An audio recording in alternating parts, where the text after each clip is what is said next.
Hey guys, welcome back to another video. So I just want to start off by saying I'm sorry I haven't been making any videos lately. I had the time, I just never got around to it.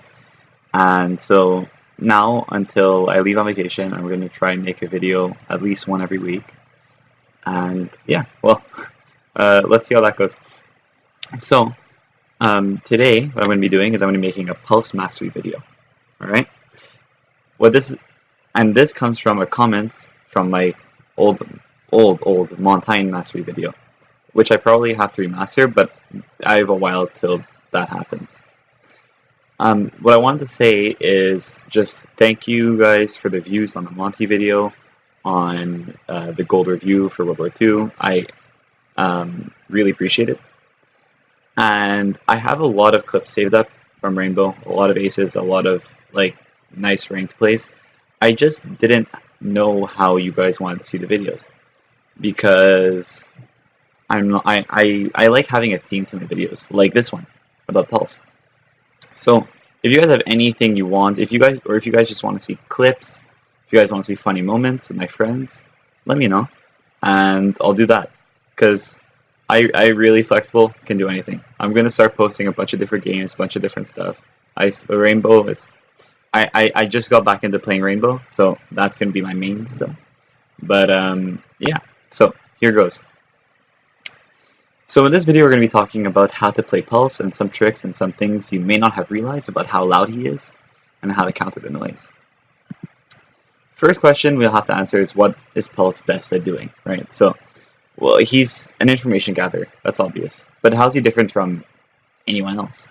Well, unlike Valkyrie and Maestro, his information gathering tool is portable. He can capitalize on the information he gathers anywhere and can adapt to any situation as long as it's happening within a 9-meter radius of you. But he is vulnerable and can't get off his camera as fast as the others can. Valkyrie can just get off her camera. Pulse's animation for putting away a sensor is a lot slower. Pulse is good at telling if the area or hallway around you is clear, allowing you and your teammates to make rotations and also check your surroundings as well as you are not on a camera. Because you have more flexibility, you're not staying in one spot. As a Valkyrie, if you're sitting in one spot behind, I don't know, maybe a salt wall, and the enemy sees you, they can just fire right through the wall and get you. Pulse can be constantly on the move while he's gathering his information. Alright? And that's very, very important. You want to utilize that. When you're looking around you and gathering information, with Pulse, you really, really need to call out to your teammates. That's the most important part. Because they, as teammates of you who's holding out the sensor and can't really shoot, are the ones that are generally going to be the best at capitalizing on situations that are happening, basically. Alright? One tip I want to say, is because I see a lot of people doing this, is I don't get stuck on scanning one player. Alright? If a player is running towards an open doorway, then you can follow him, get off your sensor and shoot him. But if there's a player just kind of sitting around and there's no way for you to kill him, make sure to check your surroundings as well. The rest of your surroundings, because or else you might just be tunnel vision on that one person, and someone could just easily come up behind you and get you, or get a lot closer to you than you would normally want them to be able to. Alright? So, first off, I want to say that one part of learning to master an operator is to know his counters. Right? So we have soft counter, there's Thatcher. So when Thatcher throws an EMP grenade, it disables your pulse sensor for a little. But that can be easily countered, avoided by listening for his incoming EMP and moving out of the way. Right? The hard counter is IQ, who can see you through walls up to 21 meters, while your sensor can only go about 9. So if you're holding up your sensor, IQ can actually kill you and see you through walls, basically, before you can see her, at a bit more than twice the range of your sensor. All right. So you want to make sure that if there's an IQ on the enemy team, you're not playing by just any open window, because she can definitely shoot you through a wall. She has her pistol out, which makes it a lot harder, but she can do it. So I would be very, very careful. All right. Another enemy of yours is noise, and this is one of the big things I want to emphasize here. So listen up.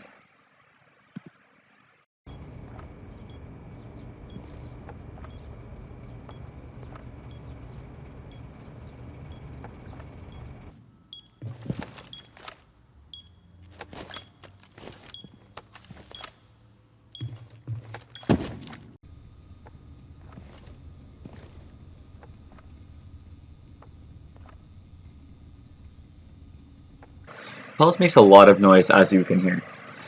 So when people hear your sensor go up, they could rush you and kill you. So you really want to make sure you're in a secure position. If you're standing behind a simple wall, and you heard there and how that sounded like in the video, right? You saw with the sledge, Pulse was right behind the wall, and even though there were no holes in the wall, nothing, Pulse, you were still able to hear the sensor very, very, very clearly. And especially in ranked, people are going to be listening, people are going to be trying. So you really want to make sure that you're in a safe position when you're pulling out the sensor and when you're putting it away. All right. So a couple examples would be, you want to be in the objective, you want to be behind barbed wire or cover.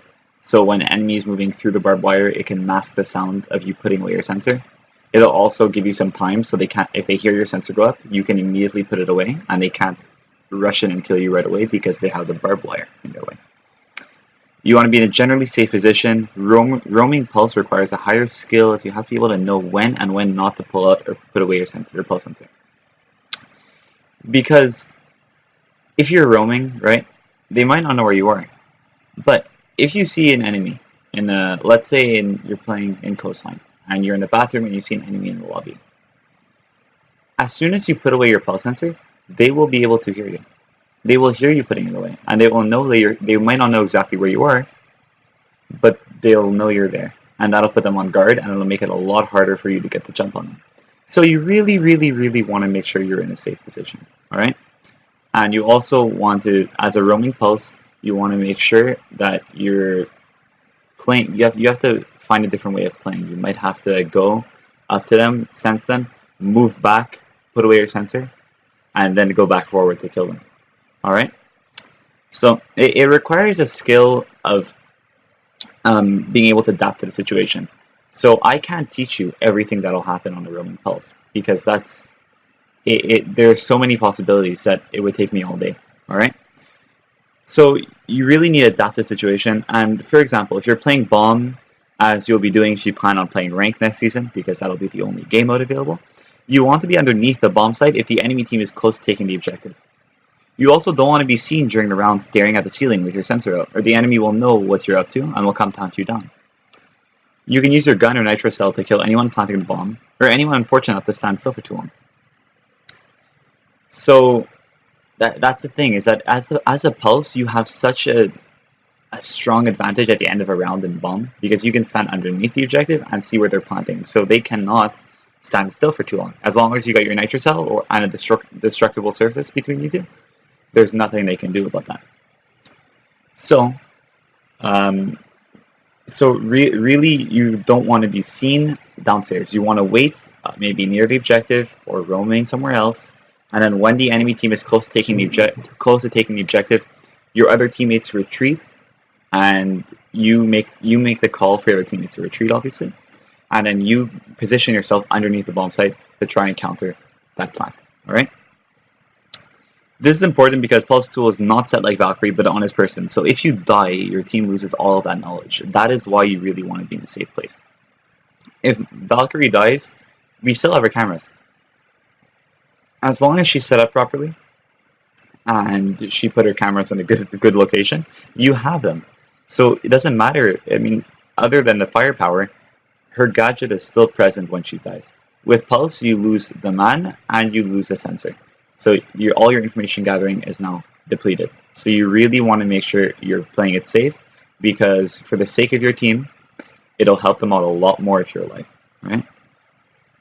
You can try and position yourself behind a soft wall so you can shoot your moving target or a still target. One thing to note is that there should be no guessing as to where someone's head is, as it is right on the top of the white circle around the target's heartbeat. Getting headshots is a must, as Pulse's pea shooter will not kill a moving target through a wall in a few shots if you are taking body shots. Alright? So you'll see when you're using the Pulse sensor that there's the red dot for the heartbeat, and around it there is a white outline. On the top, the tip of that white outline circle, that is their head. It's not their neck, it's their head. So you really, if you want to aim at that, it'll help a lot. You will counter knock, as well as their silent step, which will be overridden by you sensing you're coming. So that will come in the following operation.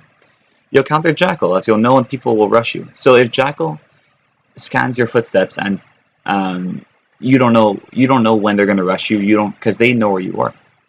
So you being able to know where they are as well helps, because a one-sided information, meaning if the attackers know where you are but you don't know where the attackers are, is very, very dangerous. But if you know where they are, you can counter their play. You know when they're going to rush. You know what they're setting up to do. When you see 3 people in a room right next to the objective, you can probably guess that they're about to rush in there and plant. The last thing I want to say is who you counter is Thermite, Fuse, really anyone who has to go through an animation, because you can call it out to your teammate and kill the enemy while they're vulnerable. If Fuse is on a window, you can call it out to your teammate and they can shoot him before before he's able to move out of the way. With normal just listening, right? If you hear Fuse's charge start being set down, he might, if you're not in the correct position right away with your gun out, he might be able to get out of the window before you're able to capitalize on that information. But if you're able to call it out to your teammates and with your pulse sensor, you'll see the person repelling or standing next to the window still. You'll call it out, they shoot, and you get Fuse before he even has a chance to get halfway through his animation. Alright? With Thermite, same thing. If he's trying to breach a reinforced wall, if you have a teammate behind him or that can flank, you tell them to do it, they do it while Thermite is in this animation. Alright? And that's how you get very, very, very easy kills. Okay? So a quick trick I want to say is there are so many with Pulse, but you can also castle a window. This requires teamwork, obviously. Castle a window, set a nitro cell on it, and when you see someone putting a breach or fuse charge, you tell your teammate who has a nitro cell placed, and they blow it, and that's it. You see anyone standing next to castle barricade, you call it to your teammate, they blow it. There's no way, short of a Thatcher grenade or a Twitch, to get rid of the nitro cell, because castles, or maybe glass, because castles barricades are pretty much impenetrable to bullets. Alright? The last thing I wanted to say is that Pulse is actually very, very good in clutching situations. Alright? In a 1v4 or 1v5, Pulse is one of the operators you really, really want. Unlike Valkyrie, where you have to sit still and go on your cameras, Pulse allows you to move around and check your surroundings live. Alright? Not when you get off your camera, they will still be there. It's unlike Valkyrie, where you can get off and they can run out of the room, and you will have no idea. With Pulse, you see, because you see their movement, you see where they're starting to move, you know where they're going to be. So I'm going to make a whole new video on how to clutch a situation, how to clutch a 1v4, how to clutch a 1v5. Obviously, there's no formula, but there are things you can do that will help you out a lot, and there's certain things that you do that if you play like you normally play during a round, you will not be able to clutch a 1v5, because two people setting up angles on one person, it's not possible for you to kill both those people before one of them shoots you. So that is what we will work on in the next video. This has been the Pulse Mastery Guide, and I hope you guys enjoyed. Let me know what you think in the comments below. Let me know if you have anything you really want to see from me, and we will make it happen. Thank you, and goodbye. Yeah, but I'll